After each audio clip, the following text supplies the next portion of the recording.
আচ্ছা, সূরা মায়েদার বিসমিল্লাহির রহমানির রহিম রব্বিশ ইশরাহ লি সাদরি ওয়া ইয়াসসির লি আমরি। সূরা মায়েদা, সূরা নিসা এবং সূরা মায়েদা, সূরা নিসা এবং সূরা মায়েদা।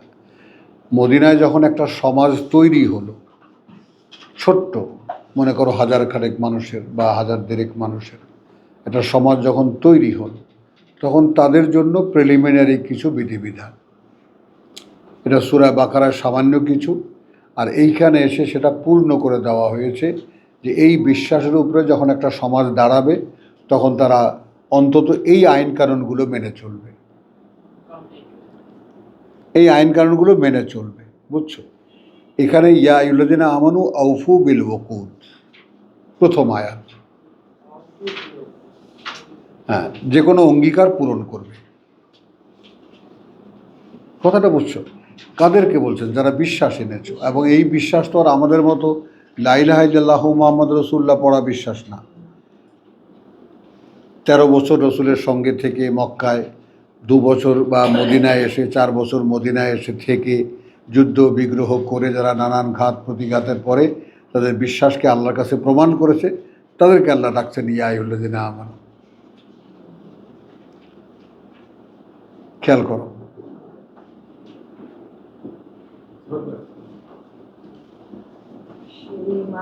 বুঝতে পেরেছো কথা?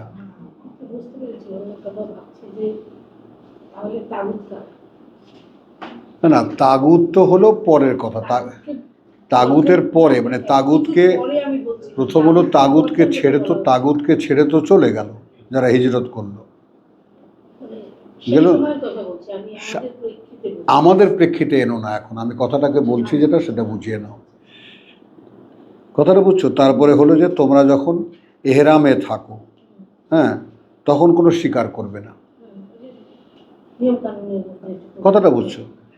ইয়া আইয়ুহাল্লাযীনা আমানু লা তুহিল্লু শাআইরাল্লাহ, আল্লাহর যে সমস্ত স্মৃতি জায়গা নিয়ে চিহ্নগুলো আছে সেগুলো খুব সহজ কিছু মনে করে নিও না। ওগুলো খুব এমন কি যে তুমি উপেক্ষা করলে বা তুমি গ্রাহ্য করলে এতে কিছু যায় আসে না, এরকম মনে করো না। হলো?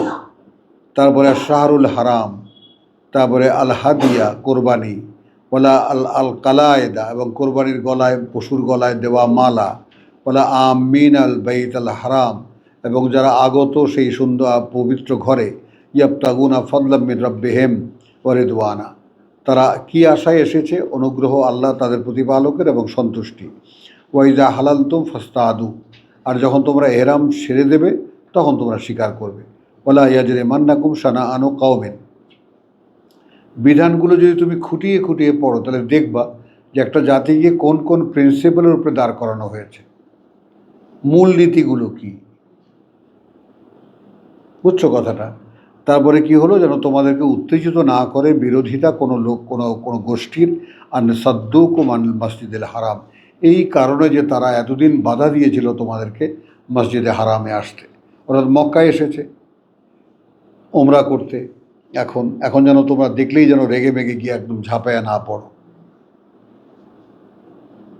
কথা বুঝছো তো? যারা করেছে তোমাদের সাথে এই অন্যায় তাদের তোমার তা কোনো ইয়া করো না তোমরা। ওলা ইয়াজরিমান্নাকুম শানাআনু কওমান আন তাসুদ্দুকুম আন মসজিদুল হারাম আন তা'তাদু, যে তোমরা সীমা লঙ্ঘন করবে। হলো? ওয়া তাআওয়ানু আলাল বিররি ওয়াল তাকওয়া, বরং তোমরা উৎসাহিত করবে, সহযোগিতা করবে তোমরা পুণ্য কাজে এবং আল্লাহর অসন্তুষ্টি থেকে নিজেকে রক্ষা করতে। ওলা তাআওয়ানু আলাল ইসমি ওয়াল উদওয়ান, এবং তোমরা সহযোগিতা করবে না কোনো পাপ এবং সীমা লঙ্ঘনে। ওয়াত্তাকুল্লাহ ইন্নাল্লাহা শাদীদুল ইকাব। হলো? হুররিমাত আলাইকুমুল মাইতাত, আমি দুখানা আয়াত কেন পড়লাম? দুখানা আয়াত এই জন্য পড়লাম যে তুমি ধারাবাহিকতাটা যেন তোমরা লক্ষ্য করতে পারো, যে সূরা মায়েদা শুরু হয়েছে কি দিয়ে, তারপর দ্বিতীয় আয়াতে কি বলা হয়েছে, তৃতীয় আয়াতে কি বলা হচ্ছে। বলা হচ্ছে হুরিমাত আলাইকুমুল মাইতাত। তো এখানে গেল সিদ্ধ, অর্থাৎ কোনটা বৈধ, কথার বুঝছো কী করবে আর কি করবে না। নিষিদ্ধ করা হয়েছে ওপরে তোমাদের মৃত, মানে মৃত পশু, দাম, রক্ত, ওয়া লাহমাল খিনজির, এবং মানে মাংস শূকরের, ওয়ামা উহিল্লা লিগাইরিল্লাহি বিহি, এবং যা উৎসর্গ করা হয়েছে উদ্দেশ্যে আল্লাহ ছাড়া অন্য কারো। ওদের লাত মানাত উজ্জা ছিল, তাদের নামে যদি উৎসর্গ করা হয়ে থাকে। ওয়াল মুন, এরপরে আছে কি ওয়াল মুনখানিকাত, কথা বুঝছো? আচ্ছা, এখানে যাও, তাহলে গলায় ফাঁস পড়া, ওয়াল মাউকুজাত, কথা বুঝছো, আঘাত পেয়ে মরা, ওয়াল মুতারাদ্দিয়াত, এবং কথা বুঝছো উপর হতে পড়ে গিয়ে মরা, ওয়াল নাতিহাত, অথবা সংঘর্ষে, মানে পশু পশুতে সংঘর্ষে মরেছে, কথা বুঝছো, ওয়ামা আকালা সাবাউ, আর যা কোনো হিংস্র জন্তু খেয়েছে খেয়েছে বা কামড় দিয়েছে, কথা বুঝছো, এরকম অবস্থায়।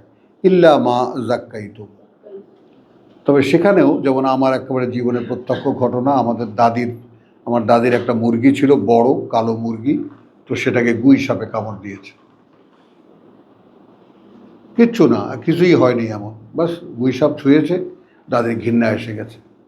তো বড় করে আমি একা বাড়িতে, দাদা বুড়া আর দাদি, আর ওই সেই মুরগিটা আচ্ছা বেঁচে ছিল, তো ও ঘরে আসে যখন রান্না করে, তো সে অন্য মহিলাকে দিয়ে রান্না করাইছে, এত বড় এক মাটির পাতিলে রান্না করিয়েছে, ব্যাস সারাদিন ওই পকেটের মধ্যে নিয়ে কথা বলছো মুরগির মাংস চাবাও আর খাও, মজা। তো ওইটা যেহেতু ছুঁয়েছে, এখন যা তো জবাই করতে পেরেছ, অর্থাৎ জীবিত আছে, জবাই মা জাক্কাই তুম, জবাই করতে পেরেছ।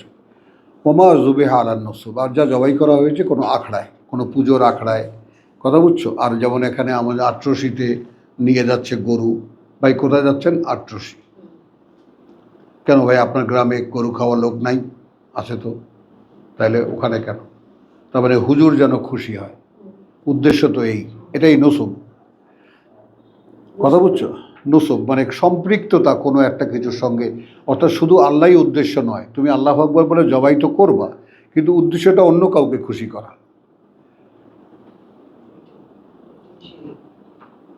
আচ্ছা, ও আন তাস্তাকসিমু বিল আজলাম, আর এখন পশুটা জবাই করে ভাগ বাটোয়ারা করবা কি দিয়ে? তীর নিক্ষেপ করে, যার তীর কাছে লাগবে সে বড় ভাগ পাবে, ছোট ভাগ পাবে, ইত্যাদি। হ্যাঁ, যালিকুম ফিসকুম, ওইগুলো তোমাদের জন্য ঘৃণিত কাজ, একটু খেয়াল করবা, ওইগুলো ঘেন্নার কাজ ওগুলো। আচ্ছা, এইখানে এই আয়াতের মধ্যে এমন না যে এটা একটা ভিন্ন আয়াত, ভিন্ন প্রেক্ষিত। এখানে ব্যাপার হলো খাদ্যদ্রব্য কোনটা সিদ্ধ কোনটা নিষিদ্ধ হলো। এখন এইখানে যে জিনিসটা আমার নির্ণয় আসে সেটা এরকম যে এরা তো মক্কায় গেছে, মুসলমানরা মক্কায় গেছে, এখন মক্কায় যাওয়ার পরে তাদের আত্মীয় স্বজন সবই তো মক্কায়, যারা হিজরত করে গেছে, চাচা খালু মামা ফুপু এইটা ওইটা সবই তো মক্কায় আছে। তো সেইখানে তারা খায়নি কেউ।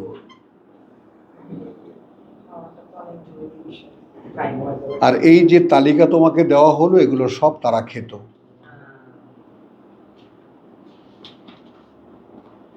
বুঝেছ?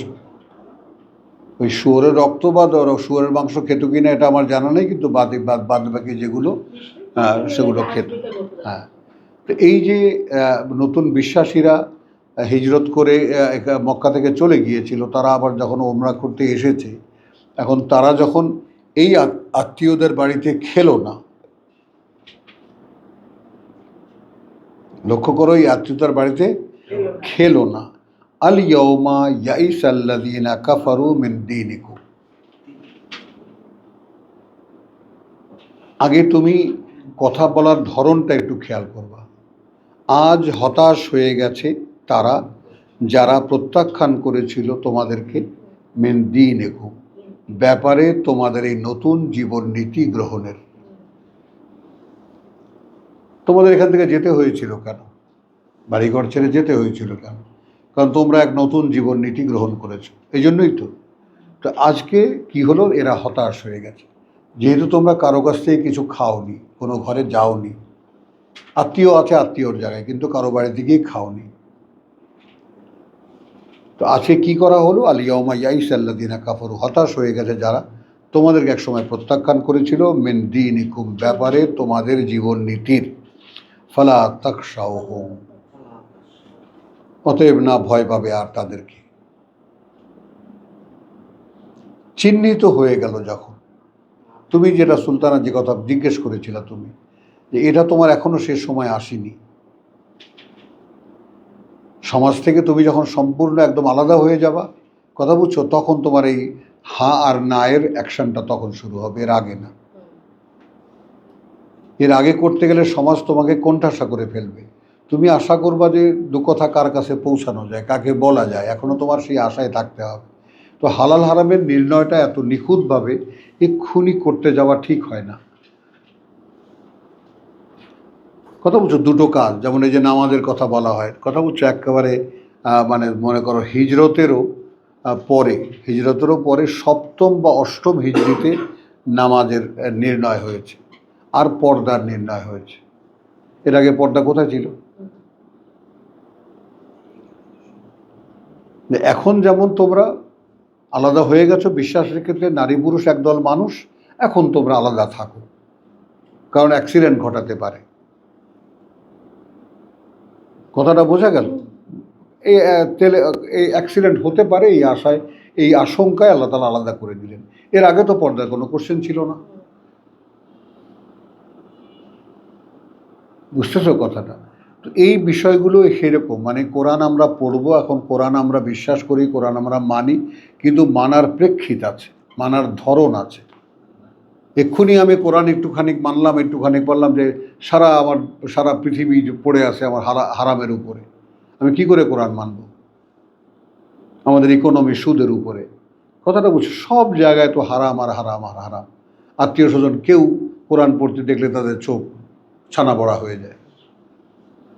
তো এখান থেকে নিজেকে সম্পূর্ণ আলাদা না করা পর্যন্ত বিধিবিধানের প্রশ্ন করা ঠিক না।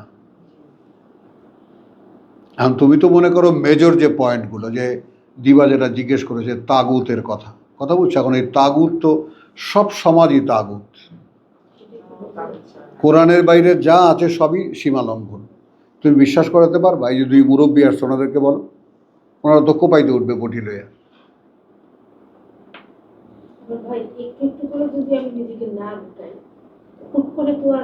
আমি ওটাই বলছি যে গুটিয়ে আনা, আস্তে আস্তে আস্তে আস্তে আস্তে আস্তে নিজেকে গুটিয়ে আনা।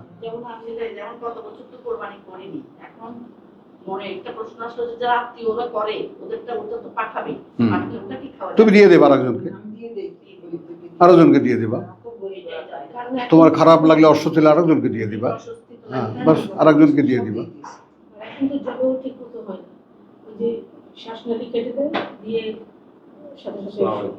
সেই সমস্ত তো আছেই দিবা, কথাটা বলছো, সেগুলো সবই আছে।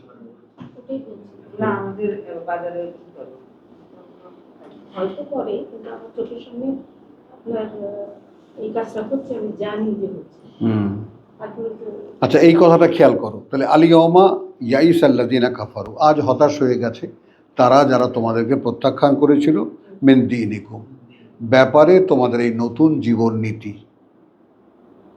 সেলিম বুঝতেছো? হ্যাঁ, ফালা তাখশাউহুম, অর্থাৎ যখন তোমরা চিহ্নিত হয়েই গেছো, এখন আর ভয় পাও না।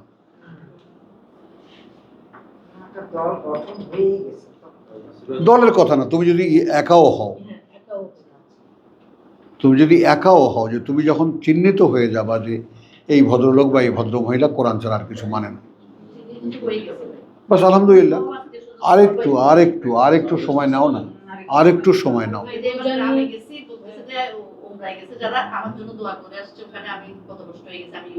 আহারে আহারে, যেন তুমি পথে ফিরে আসো। যাই হোক, তো এখন চিন্তা করো তুমি যে কোথায় আছে এরাই তাগুত, এরাই তাগুত। এখন যেমন মনে করো, এখন যেমন এই যে দিন দিন ফাঁস হয়ে যাচ্ছে ব্যাপারটা, যে ইরানের উপরে আক্রমণের কথা সৌদি বাদশাহ বলেছে ট্রাম্পকে, এই যে যেটা আছে হারামজাদা, যেটা একটা আছে, কথাটা বুঝছো, এটার তো কোনো ঠিক ঠিকানা নাই, এটা কার বাচ্চা ওইটা? হ্যাঁ আয়, বুঝছো কথাটা? তো এই অবস্থা যখন সৌদি আরবে, এখন হিসাব বেরোচ্ছে যে কাতার এবং আমিরাতে প্রতি 3 জনের 1 জন ইসরায়েলি। ভাবতে পারো? তো এখন তো অন্তর থেকেই দোয়া বেরিয়ে আসে যে আল্লাহ ইরানকে একটু ক্ষমতা দাও, এই সব রহস্য যেন একদম প্রকাশ হয়ে যায়। তো এদের আন্ডারে কাবা থাকতে হজ হয় কিভাবে বলো? কিভাবে হজ হয়? রাসূলুল্লাহ 8ম হিজরিতে গেছেন, কাবাকে দখলমুক্ত করেছেন, মূর্তিমুক্ত করেছেন, শুধু তারপরেও ওমরা করেননি। খেয়াল করবা, অনেকে বলে ওমরা করেছেন, অনেকে বলে ওমরা করেননি। ইতিহাস এখানে রহস্য। রাসূল দিনে দিনে থাকতে বেরিয়ে গেছেন মক্কা থেকে। এতটাই ঘৃণা করতেন তখন মক্কাকে, যেহেতু কাবা চত্বর সব মূর্তিতে ভরা। তো উনি এইগুলো সব সাপটাপ করে 8ম হিজরিতে চলে গেছেন। তারপরে সে 9ম হিজরিতে উনি আবু বকর রাদিয়াল্লাহু তাআলাকে পাঠিয়েছেন, তারপর আলীকে পাঠিয়েছেন যে এই ঘোষণা দিয়ে আসো যে তোমাদের সাথে আমাদের কোনো সম্পর্ক নেই। আগে এই যে নোটিশগুলো,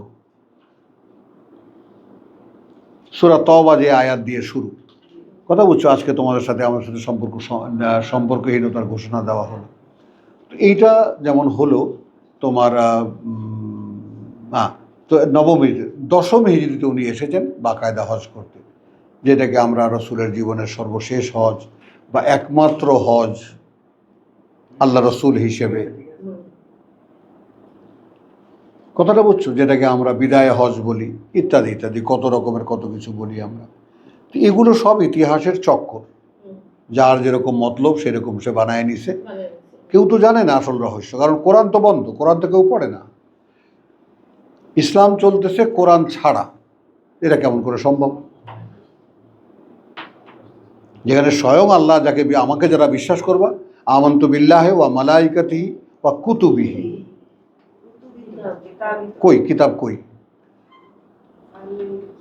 ওই যে আমার এক নোয়াখালীর লোক বলে গেছিল যে আমরা বিশ্বাস করি আরই, কিন্তু মানি না আরই, করি না আরই। বিশ্বাস তো ব্যাজ্ঞান করি, সবে বিশ্বাস করি কিন্তু করি না আর কি। আর না করলে কি অসুবিধা? বিশ্বাস তো করি। এই জায়গায় যদি কোনো মানুষ ফেসে যায়, তুমি তাকে উদ্ধার করবা কিভাবে? যে বিশ্বাস করাই শুধু কাজ নয়, বিশ্বাস করলে কাজ করে প্রমাণ করতে হবে যে আমি এই যে বিশ্বাস করি তার প্রমাণ নেই, যে আমি এই অনুযায়ী কাজ করি। কথাটা বুঝো নাই তো? এরকম যে কত রকমের প্যাঁচ বাজিয়ে রেখেছে, কথা বুঝছো? এখান থেকে বের করা, তুমি বেরিয়ে আসবা নিজে, তারপরে তুমি যখন দৃঢ় হবা, স্থির হবা মানসিকভাবে, যখন তুমি দেখবা যে পৃথিবীর আর কোনো সাহায্য আল্লাহ ছাড়া আমার আর দরকার নেই, তখন তুমি ঘোষণা দেবা লাকুম দীনুকুম ওয়ালিয়া দীন। যারা তোমার জন্য মক্কায় গিয়ে তোমার হেদায়েতের কামনা করেছে, দোয়া করেছে, কথা বুঝছো কতটা আন্তরিক তারা এই এখনকার ধর্মে, আর তুমি কোরআন পড়ো, এটাই তোমার অপরাধ, অর্থাৎ তুমি ভ্রষ্ট হয়ে গেছো। হুদাল্লিন নাস, কথা বুঝছো, লা রাইবা ফি, এই কিতাব তুমি পড়ো, এই জন্য পথভ্রষ্ট হয়ে গেছো। তো পথ আছে কোথায়? হুজুরদের কাছে। বলো তো এটা তুমি বুঝাবা কেমন করে? সম্পূর্ণ রিভার্স হয়ে আছে, উল্টে আছে সম্পূর্ণ ব্যাপারটা। তাহলে এটা দেখো, এটা শেষ করি। আল ইয়াউমা ইয়াইসাল্লাযিনা কাফারু, এই হতাশ, অর্থাৎ তুমি যখন একটা অবস্থানে দাঁড়িয়ে যাবা যে আমি এখন কোরআন ছাড়া, অর্থাৎ এই সূরা বাকারারই 213, 203 মায়েদা 213টা একটু দেখে নাও, সূরা বাকারা।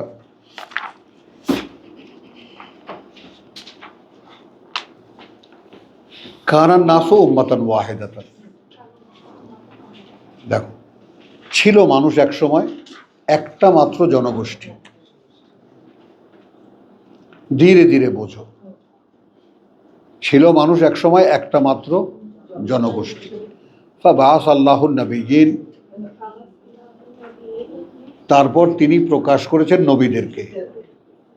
তার মানে এখানে ব্রাকেটে লিখেছে যে উত্তরকালে আর সম্ভব হয়নি, জনসংখ্যা বেড়ে গেছে, নবীদেরকে পাঠাতে হয়েছে, অনিবার্য যেটা।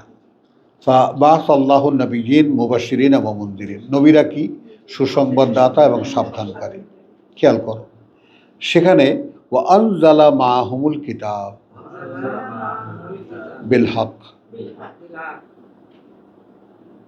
নবীদের কতটুকু তারা সুসংবাদ দেবে, সাবধান করবে। আমার কথা শুনলে পরিণতি ভালো হবে, আমার কথা না শুনলে পরিণতি খারাপ। কিন্তু নিজেরা কোনো সিদ্ধান্ত দিতে পারবে না। এটা কজনে জানে? যদি কোরআন এই কথা বলে থাকে। এবং তুমি বড় বড় আলেমরা পর্যন্ত এই পর্যন্ত বলে যে নবীর ম্যাজিস্ট্রেসি পাওয়ার আছে, ভাবতে পারবে? অর্থাৎ আল্লাহ রসুল তিনি তিনখানা সহিহ হাদিস একত্রিত হলে কোরআনের আয়াত উধাও হয়ে যায়। তো এই জাতিকে তুমি কি দিয়ে বোঝাবা? কি দিয়ে বোঝাবা? কিভাবে বোঝাবা? যাদের বুঝ একটা বুঝের উপরে যারা দাঁড়িয়ে গেছে তাদেরকে বোঝানো যায় না। কথা বলছো? সেই বুঝ নিজের ভাঙতে হবে, নিজের চিন্তাকে নতুন করে আবার তৈরি করতে হবে, বিশ্বাসকে আবার নবায়ন করতে হবে। কত শর্তই কোরআনের, যদি কোরআনে আসতে হয়। তখন তার চাইতে বলবে যে না বাবা, যা আসি একদিন আসি, যাটা আসি মোটামুটি এতে হইলে হলো, না হলে না। ব্যাস, আমরা তো এইভাবে দিন পালন করি। হ্যাঁ, ওই পর্যন্তই। আচ্ছা, তো এখন এইখানে তুমি এই যে আমরা যে পয়েন্টটা আলোচনা করছি সেটা দেখো। ও আনজালা মাহমুল কিতাব বিল হক, চূড়ান্ত বা প্রকৃত বাস্তবতা নিয়ে কিতাব নাজিল করেছেন। এইখানে দেখো এরপরে লিয়াহকুমা বাইনান নাস ফীমা ইখতালাফু ফীহি,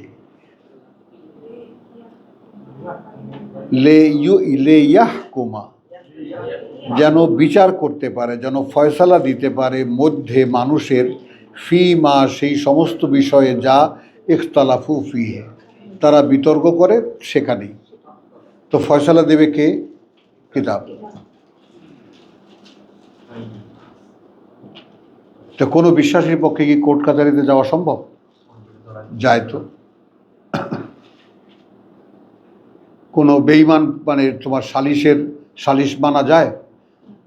যা করে তো।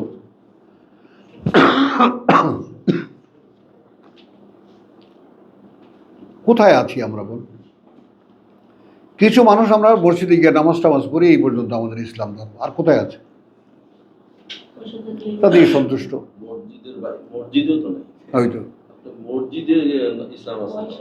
চলো আবার হ্যাঁ, যাই হোক, চলো।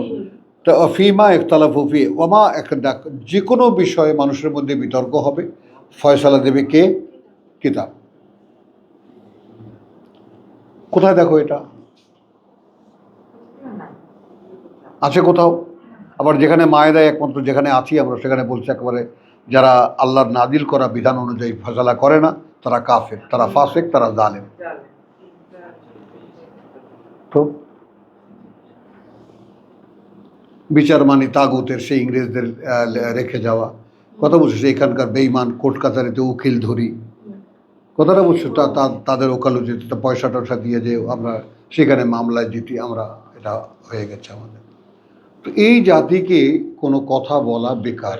এখানে আমার একটু এই আয়াতটাতে আমার একটু কনফিউশন আছে আর কি। বলবো? বলেন। ওখানে 45 বলা আছে যে যারা এই কিতাব অনুযায়ী বিচার ফয়সালা করে না। হ্যাঁ হ্যাঁ, এখন বিমা আনজালাল্লাহ, সর্বকাল একত্রিত হয়ে গেছে। আচ্ছা, আমি রাষ্ট্রের কাছে গেলাম না, আমি আপনার কাছে আসলাম। এখন দায়িত্ব তো এটা আপনার, আপনি বিচার ফয়সালা করে দিবেন। তাহলে এখানে জালেম কে? কই জালেম কে? কে যায় এরকম? কে যায় কোরআন জানা লোকের কাছে বিচার চাইতে? আমি বললাম রাষ্ট্র তো আর কিতাব জানে না। তো রাষ্ট্র কিতাব জানে না, সালিশরা কিতাব জানে না, বিচারকরা কিতাব জানে না, তো সেইটা বলেছে। তুমি তোমার ক্ষেত্রে আনো কেন এটা? আমি তো যাবো না কারোর কাছে। তো হ্যাঁ, যাবো না। তুমি এখান থেকে আসো, এখানে আছে কোরআন ডিটেল আছে, দেখো। আচ্ছা, লিয়াহকুমা বাইনান নাস ফীমা ইখতালাফু ফীহি। এখন এখানে দেখো, যে কোনো বিষয়ে ইখতিলাফ হবে তার সিদ্ধান্ত নেবে কে? কিতাব। রাসূলদের সীমা কতদূর? সুসংবাদ দেবে, ভয় দেখাবে, ব্যাস। এরপরে ওয়ামা ইখতালাফা ফীহি, আর না কোনো বিতর্ক করেছে তা নিয়ে। কি নিয়ে? যা আল্লাহ নাজিল করেছে। ইল্লা আল্লাযীনা উতুহু, বরং করেছে তারাই যাদেরকে তা দেওয়া হয়েছিল। তো আমরা তো সাহাবায়ে কেরাম বলতে চিৎপটাং হয়ে যাই, অথচ ইতিহাস বলছে, যে কোনো ইতিহাস বলছে মূল গন্ডগোলটাই শুরু হয়েছে। যেমন আমি আমার পিতা লিখছেন যে খোলাফায়ে রাশিদুন, 4 খলিফার ব্যাপারে। তা আমি বললাম যে আব্বা, 4 খলিফার ধরন 4 রকম কেন? হ্যাঁ, এনারা 4 জন তো রসুলের শিষ্য, একেবারে সঙ্গে থাকা লোক। তো 4 জনের সিদ্ধান্ত, 4 জনের চিন্তা ভাবনা 4 রকম হলো কিভাবে? বাহিরে দিয়ে বলছেন যে এটা বুঝবা না, বড় হলে বুঝবো। আচ্ছা ঠিক আছে, আর কি, চলো তাহলে এইটা না, মনোযোগ নষ্ট হবে। আগে এইটা নিয়ে নাও, তুলে নাও মনের মধ্যে। তারপর এখন ইল্লা আল্লাযীনা উতুহু, এখন বিতর্ক করেছে এইটা নিয়ে, অর্থাৎ যা আল্লাহ অবতীর্ণ করেছিলেন তা নিয়ে, তারাই যাদেরকে তা দেওয়া হয়েছিল, রাসূল যাদেরকে দিয়েছিলেন। রাসূল তো আল্লাহর কাছ থেকে ওহী পেতেন, তিনি যাদেরকে বলেছিলেন তাদেরকেই তো কিতাব দেওয়া হলো। উতুহু, তো এখন রাসূল চলে যাওয়ার পর বিতর্ক তারাই সৃষ্টি করেছে। কেন? মিন বাদি মা জাআতহুম আল বাইয়িনাত, পরে যখন তারা এই কিতাব নিয়ে এখন আলোচনায় বসছে। এখন তো রাসূল ছিলেন কিতাবের জীবন্ত নমুনা, তখন তার মুখের দিকে তাকিয়ে থাকতো, তিনি যা বলতেন ওটা মনে করতো যে আল্লাহর আদেশই পালন করছি। এখন রাসূল নাই, কি হবে? তো রসুলের অব্যবহিত পরে কারা আছে, আইসেই ঘুম, একদম পানির গ্লাস মাথায় ঢালবো আজকে।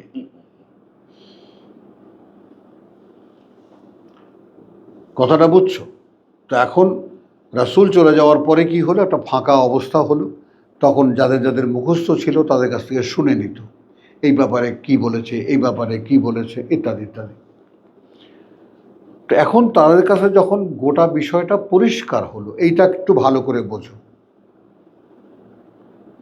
মানে কোরআন আলহামদুলিল্লাহি রাব্বিল আলামিন থেকে নিয়ে মিনাল জিন্নাতি ওয়ান নাস পর্যন্ত এমন একটা বন্ধনী, এমন একটা ইউনিট, এটাকে ভাঙা যায় না। এটার কোনো আংশিক ব্যবহার নাই। অথচ আমাদের রসুলরা, আমাদের হুজুররা তো আংশিক ব্যবহার দেখান। তাদের প্রয়োজন পড়লে এটা কোরআন থেকে একখানা আয়াত তারা নাকে নাকে সুন্দর করে সুর করে গায়ে দেবেন, গায়ে দিয়ে তারা তাদের কথায় চলে যাবেন। তো সাধারণ মানুষের কি করবে, কোথায় যাবে তারা? সাধারণ মানুষ কোথায় যাবে, কার কাছে যাবে?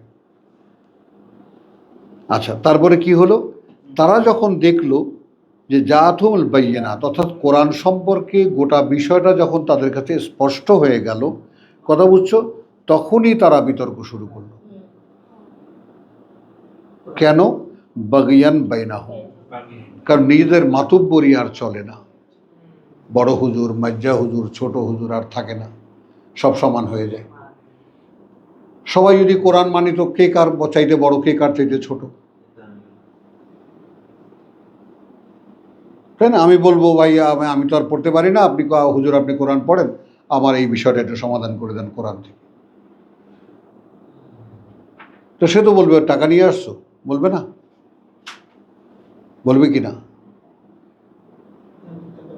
হ্যাঁ।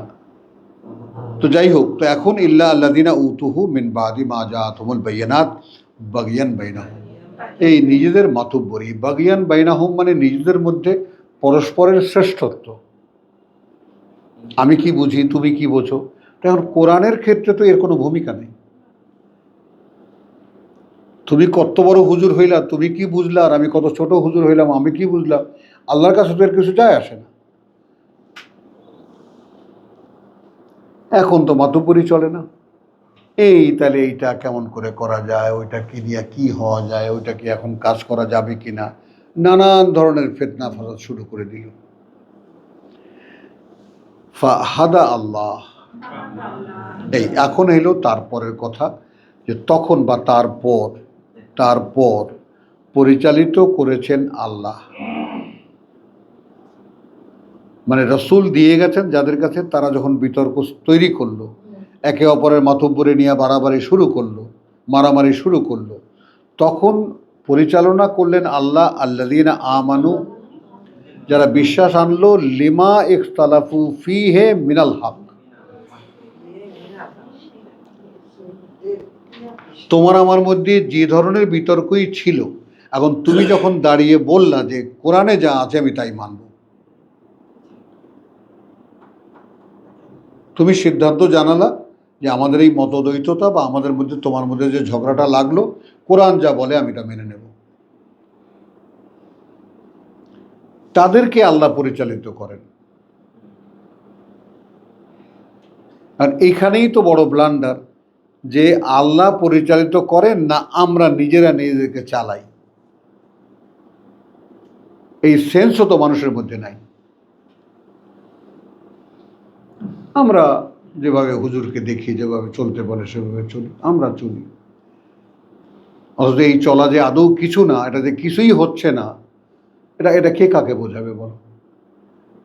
কারণ সে তো স্থির যে অনেক কিছুই হচ্ছে, লাখ লাখ টাকা খরচ করে ওমরায় যাচ্ছে, হজ করতে যাচ্ছে, তো তার ধর্ম তো তার কাছে ঠিক আছে। কারণ এদেরকে তুমি কি করে বোঝাবা যারা কোরআনের একটা শব্দও জানে না?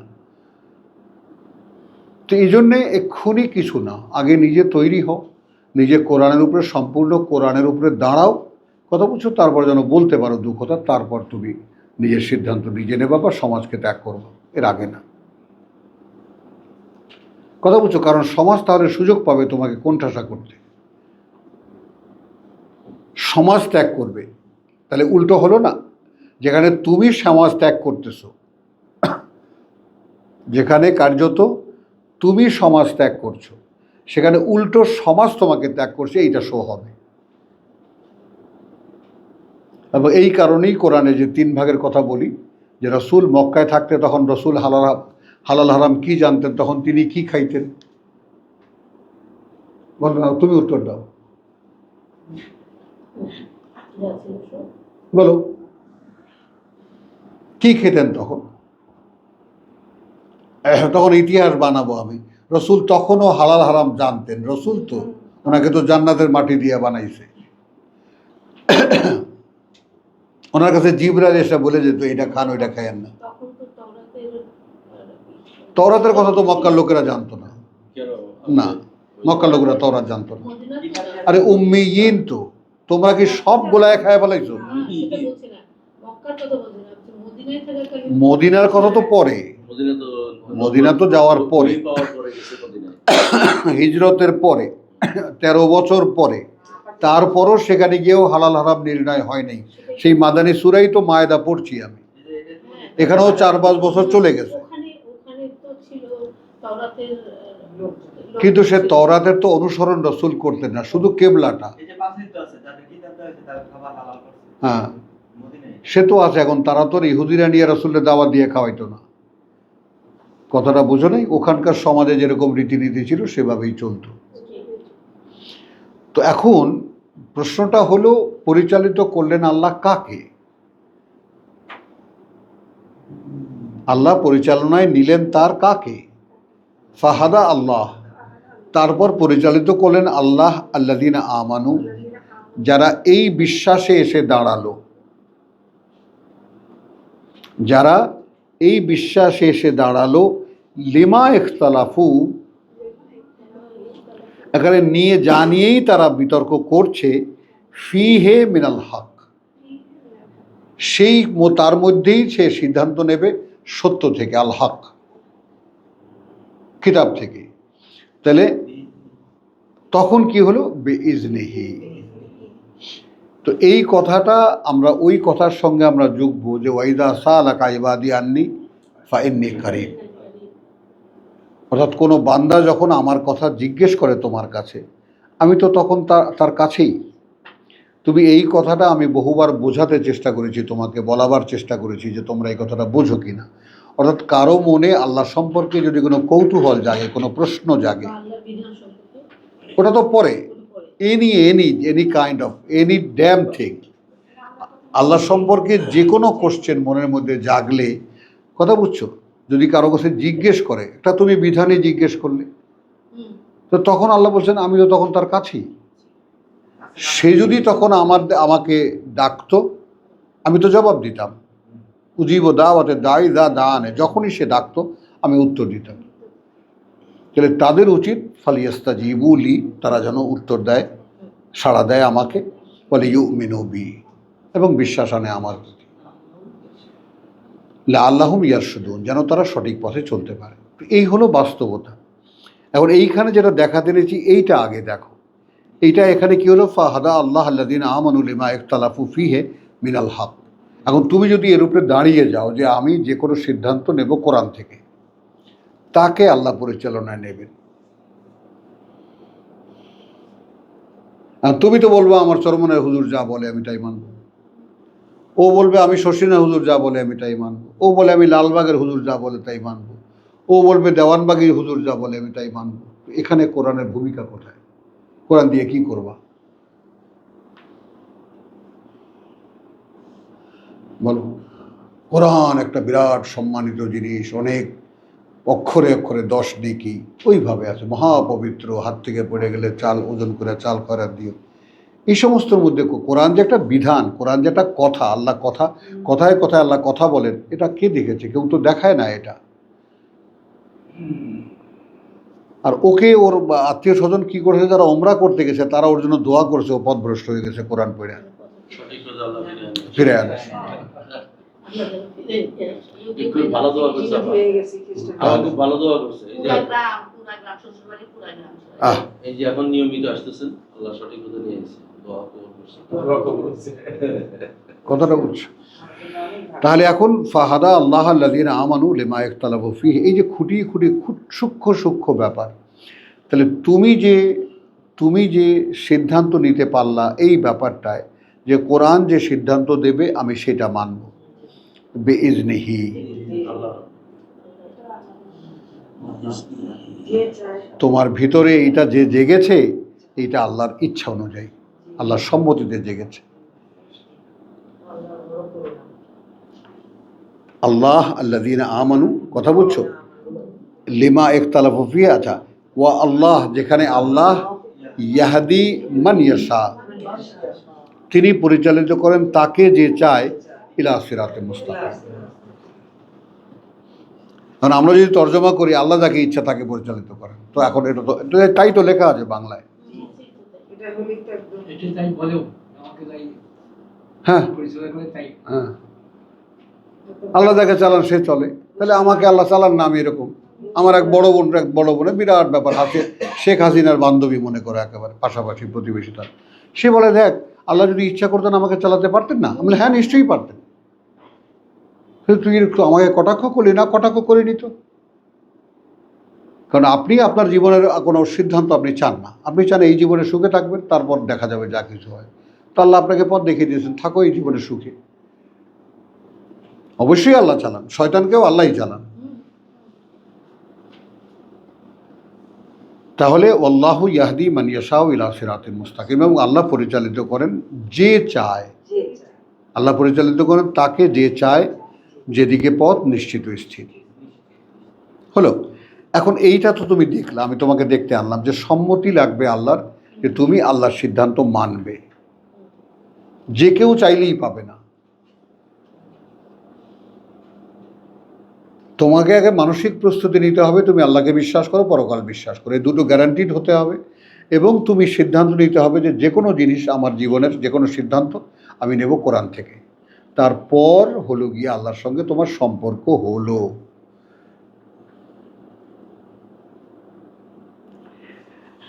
তাহলে এখন এইটা দেখো, আল ইয়াউমা ইয়াইসা আল্লাযিনা কাফারু মিন দীনিকুম ফালা তাখশাউহুম ওয়াখশাউনি আল ইয়াউমা আকমালতু লাকুম দীনাকুম। এই মাঝখান থেকে, কলিজা থেকে এই আয়াত বের করে নিয়ে রসুলের বিদায় হজের ভাষণ বানাইছে, আজ তোমাদের জন্য তোমাদের দিন আমি পূর্ণ করে দিলাম। শোনো নাই কথা? প্রসঙ্গটা খাবার দাবার নিয়ে।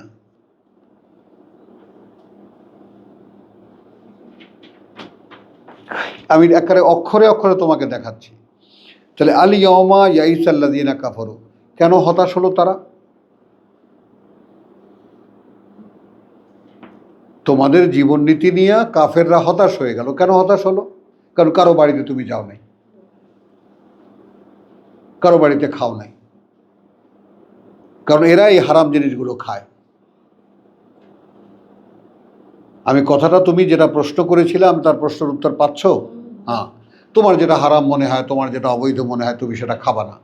কিন্তু খাবা না কখন?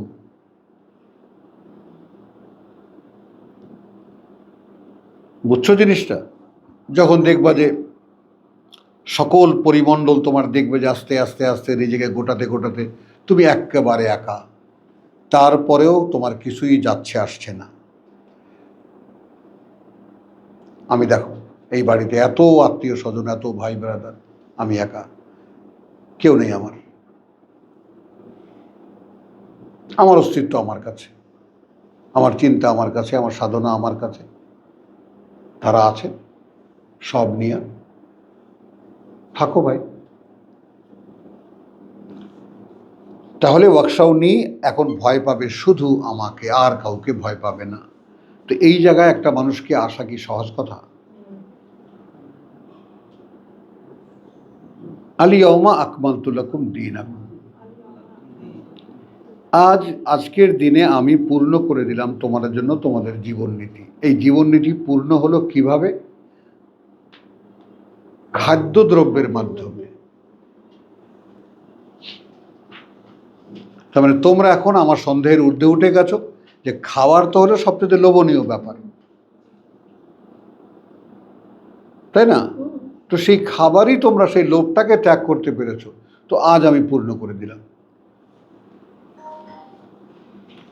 তারপরে দেখো, ও আতমামতু আলাইকুম নেয়ামাতি, এবং পূর্ণ করে দিলাম তোমাদের উপরে আমার করুণা। ওয়া রাদিতু লাকুমুল ইসলামা দীনা, এখন আমি সন্তুষ্ট হয়েছি তোমাদের ক্ষেত্রে। এখন যদি আমি তর্জমা করি ইসলামকে তোমাদের ধর্ম, তাহলে তো সব উল্টে গেল। তাই করা আছে না বাংলায়। অথচ ও সন্তুষ্ট হয়েছি তোমাদের ক্ষেত্রে এই যে আত্মসমর্পণ আমার প্রতি। কি বুঝো? আল ইসলাম মানে কি? আত্মসমর্পণ, আত্মসমর্পণ। অর্থাৎ তোমরা যে এখানে এসেও আমার প্রতি সমর্পণ জানালে, কথা বুঝছো, এইটাই তোমাদের জীবন নীতি। এতে আমি সন্তুষ্ট হয়েছি। আজ দেখলাম যে তোমরা আত্মীয় স্বজনের বাড়িতে এসেও খেলে না। এরপরেই দেখো, মানে এইখান থেকে এই আয়াতের অংশটুকু বের করে নিয়ে কেমন করে ইসলাম ধর্ম বানায় আমার মাথায় আসে না।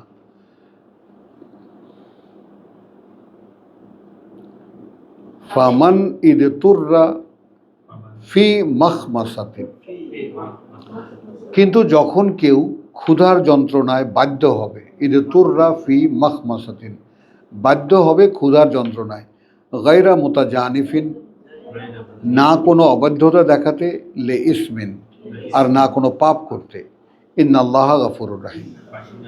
তা কোন আয়াত থেকে নিয়ে কোথায় চলে গেল আমরা?